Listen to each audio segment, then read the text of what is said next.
John Mayer stopped this strain from Where the Light Is live. Starts off with a D sus2 chord. And throughout the song, on beats 2 and 4, he's doing this slap flick technique. So with his thumb, he's thumbing the bass note with a little slap. And with the index finger, he's flicking out on the downstroke. And it sounds like this.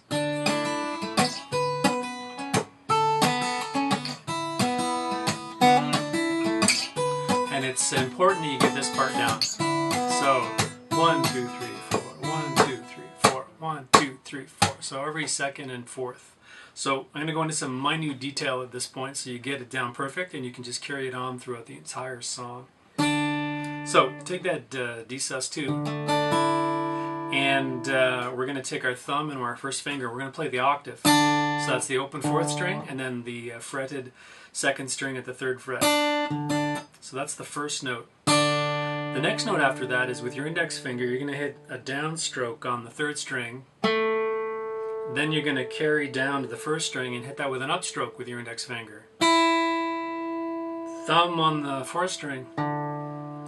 Upstroke on the 3rd string with the index finger. And then downstroke on the 3rd string with the index finger. So it sounds like this.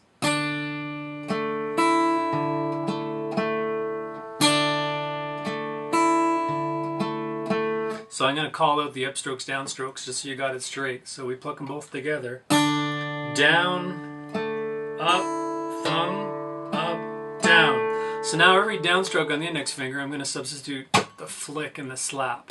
So it's...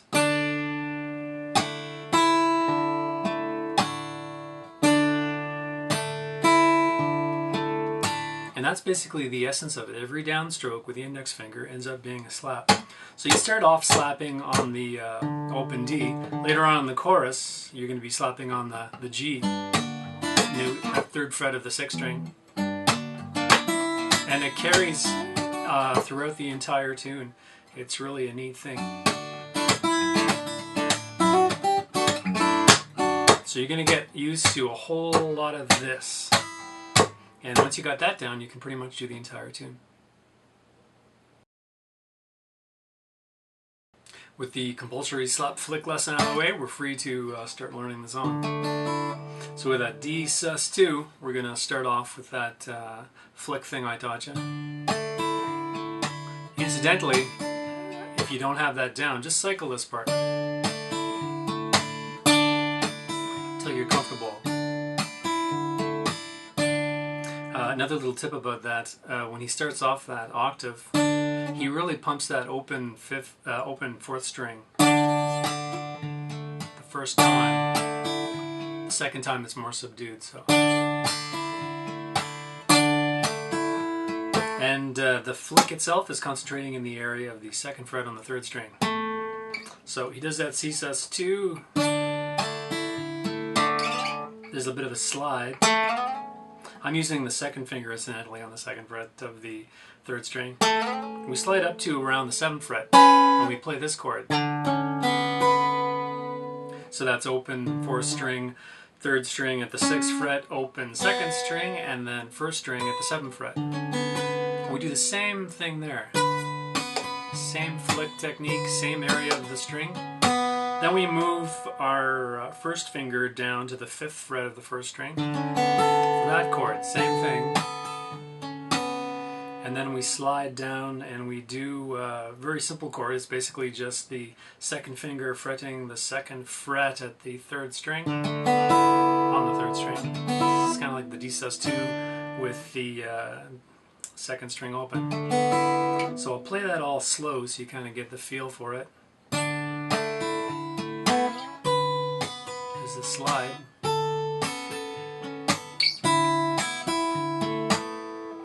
And the second time he starts it, he throws on this little pull-off, not pull-off, hammer-on. That's the reason we played that last chord open like that.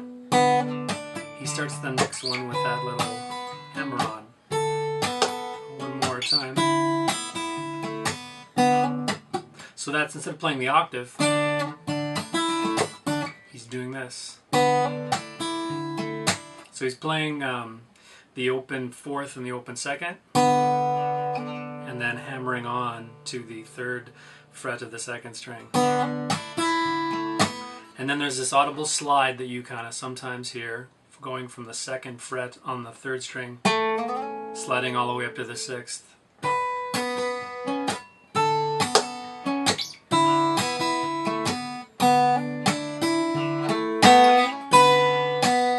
So when you're doing the flick, when he's up in these high chords here, you kind of, the tab will show it, you're accenting these higher notes a bit more than when you're down low with the root here. We're not going too high with the flick, but up here.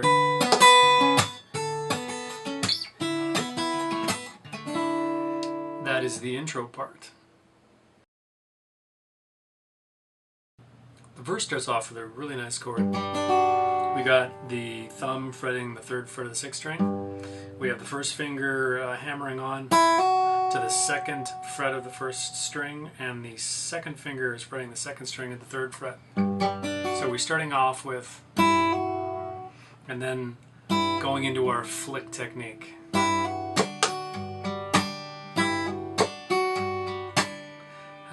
That's it. I'm not gonna fly. And then he goes into this part that's going to give some people problems. So he's keeping the thumb fretting the third fret, but he's winging his pinky way up on the seventh fret and his second finger on the sixth fret of the third string. So we have this. And then the same shape as before with the first finger on the fifth fret of the first string. And then back to this. So that is an interesting stretch.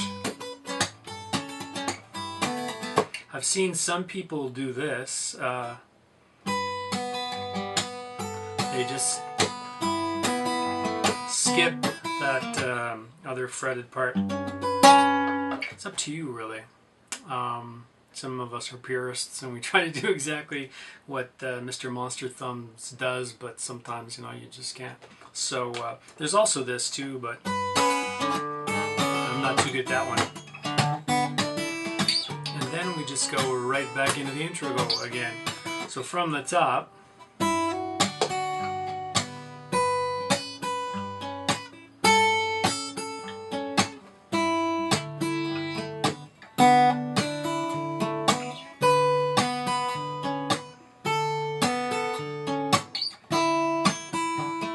a bit of a note on the fingering. When I am coming out of this part,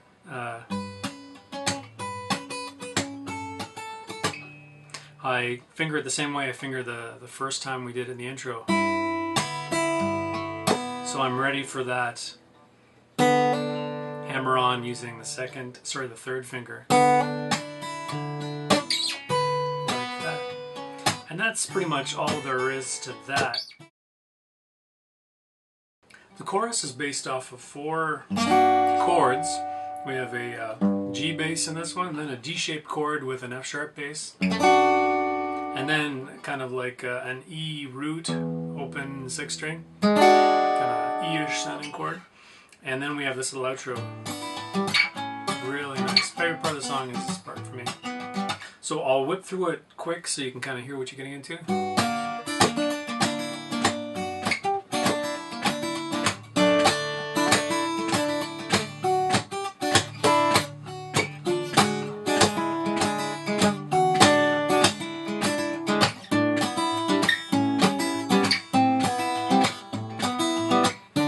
Back into the intro. So the first chord, there it is. Easiest way to get through this, I think, is for me to play it through slow, and you can follow the tab on screen and go back and check the parts, because he's doing some fiddly bits, and one of the things he's doing is following the vocal line in the middle of the chording here and the finger picking. So it sounds like this. That's stop this train, can't see the speed it's moving. So you can kind of tell where you are and where you should be using the vocal melody as a guide. So Here's the first chord with the G, third fret of the sixth string is the root, slowed down.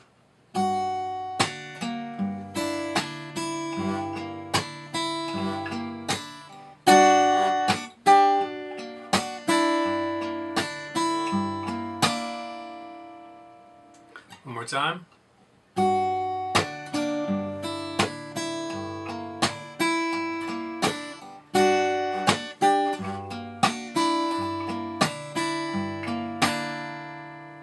So you notice we were slapping on the, again with the first finger and thumb, slapping on the sixth string all the time. So the next chord, the D, with the F sharp root, second fret of the sixth string. That starts off with the lyric home again, and that sounds like this.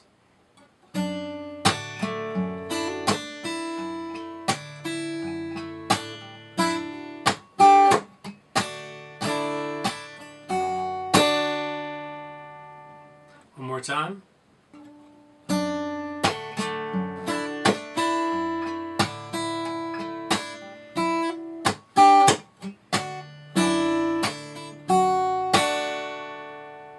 Okay, this last chord has the open E in it. That's the open sixth string. That sounds like this.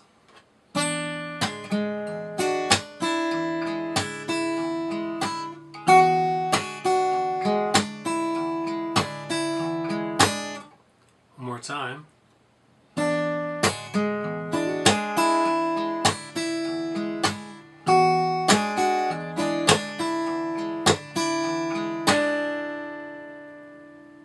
You might notice that as you're playing these, there's going to be variation. You can't help it. And Mayer does not play it the same way twice. What you see in the tab and on the instructional video is the first pass through. So you might hear some little variations that you like in subsequent choruses. Throw them in. For instance, coming out of the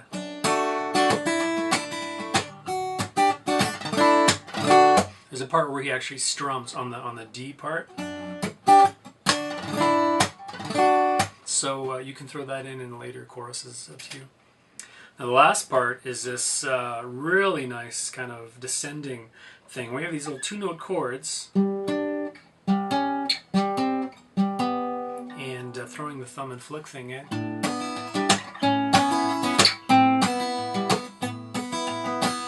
A quick tip about this one: when you're going the first shape, you hit the open first string. On the second shape, you hit the open second string, and in the shape after that you go back to that first string open, and then in the last shape it's more concentrating on the bass notes. So let's play that slow. I should have done that off the top.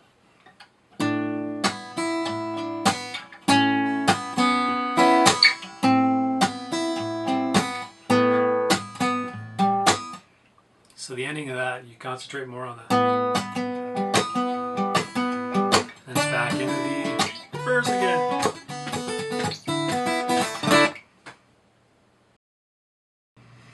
Somewhere around the 249 mark, there's an alternate chorus that kind of has an arpeggiated thing going off of 4 chords. Before going back into the chorus again. And they are, it's basically the first verse chord. And the pattern is, again, it's the thumb and first finger again, never deviating from that.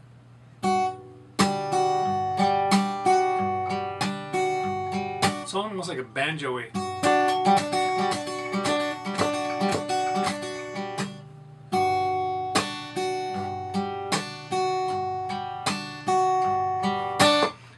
To the next chord, which is this one, and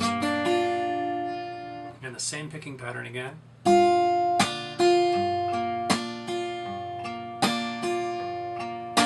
Again, maybe I should just throw some detail in there. The picking pattern, we're plucking the first and sixth strings. We're coming down and striking with a downstroke. In the second chord, actually 2 strings. It's in the tab, you can kind of see it, the second and the third. And then we're coming upstroke on the first string. So strike down, upstroke on the first. And then we're doing this repeating thing. And that carries us into each of the next chords. The next one is like the D sus2 with the F sharp root. That one's a tiny bit different. It doesn't follow exactly the same picking pattern as the other stuff. You can go and sound that high first string, it sounds nice. But on the album, he's actually sticking, he doesn't go past the second string. When I say album, I mean album of the live version of Where the Light Is. The studio version is very different. So once again, that third chord in the series, it's kind of the D sus2 one with the F sharp root. Oops, threw a high E in. And then the very last one is this nice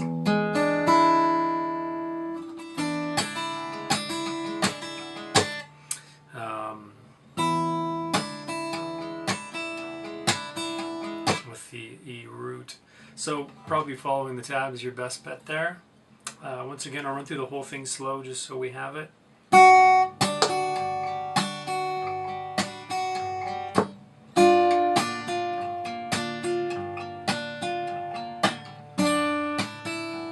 Oops, I threw in the high first string. Okay, with any part of this song, he never plays it the same way twice. All the verses, like I said before, are done differently. So if you want to throw in some nice sounding notes, go for it. Don't be too much of a purist in this section of the song. So after that, he goes into the chorus. And we pretty much learned the whole song except for the bridge, which is next. So at the 3-minute and 30-second mark of the song, we run into the bridge, the last part to learn. On the studio album, he's got a nice arpeggiated thing going and he's singing over it. And this is the falsetto vocal that once in a while when it's good, you'll feel like it. And it's very pretty and airy. Live though, he's like, now once in a while when it's good. He's really belting it out and screaming it, and it's way cooler. So that's the version we're gonna learn here now. So it's 3 chords. It's a G chord. It's like an A-ish chord with this C sharp in it, and then a B-ish chord and slid up to a C sharp. So let's go for the G. It's a very simple G chord. It's fretting the 3rd fret of the 6th string with the thumb, muting the 5th string because we don't want that A sounding, and then everything else is open for business and fair game to strum. The 2nd chord after that is basically fretting the 2nd fret of the 2nd string, and we want to concentrate on the open A on the 5th string. So muting the 6th, we want this to sound. And I mute the 1st string as well. So basically strings 5 to 2, you're going to want to mute everything else and ring those out. Then we have these 2 shapes. It's kind of a B-ish thing, so 2nd fret of the 5th string with the 1st finger, and then the 3rd finger is fretting the 3rd fret at the 2nd string.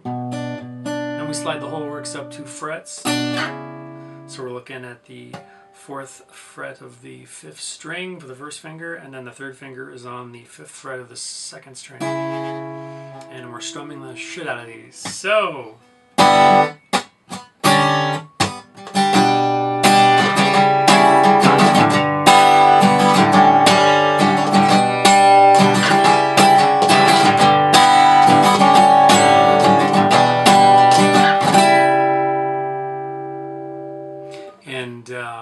let's just go over that slow to kind of get the bass strumming pattern.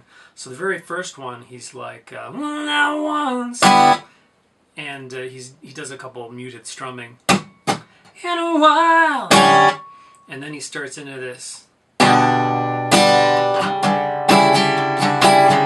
So from the top, slow.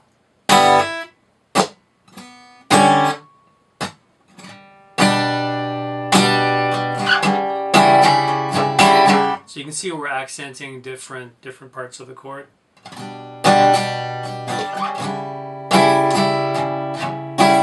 So anytime you see that kind of rhythm pattern, the downstrokes are concentrating more on the bass kind of strings closest to you. Coming up, we're kind of accenting the strings farther away from you. So it's more or less like that. The tab, I tried to make it really accurate from what's on the album. So if you kind of follow that, you kind of get what I mean. And all the upstrokes and downstroke strumming things are there. So after that, he kind of settles into a rhythm.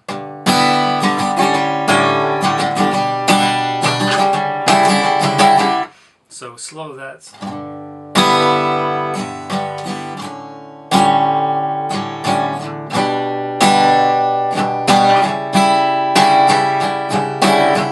And he just repeats that. And then he leaves that one hanging out there, and then he does a really nice.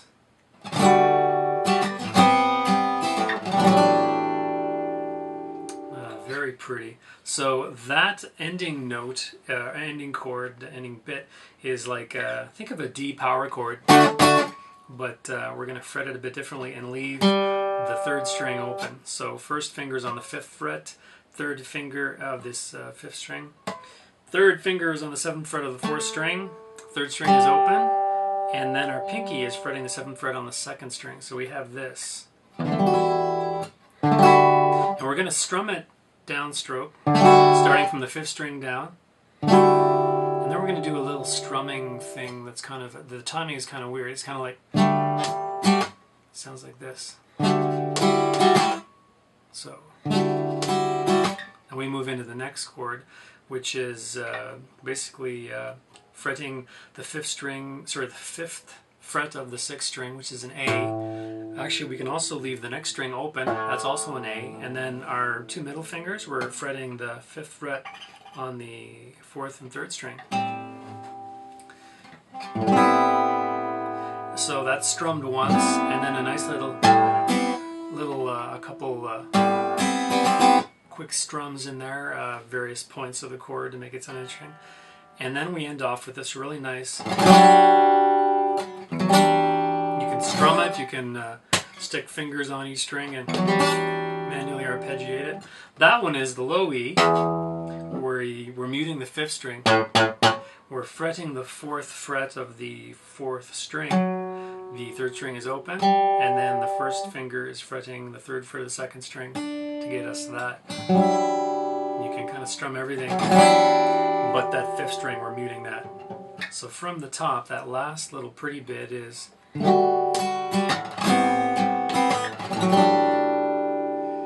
one more time.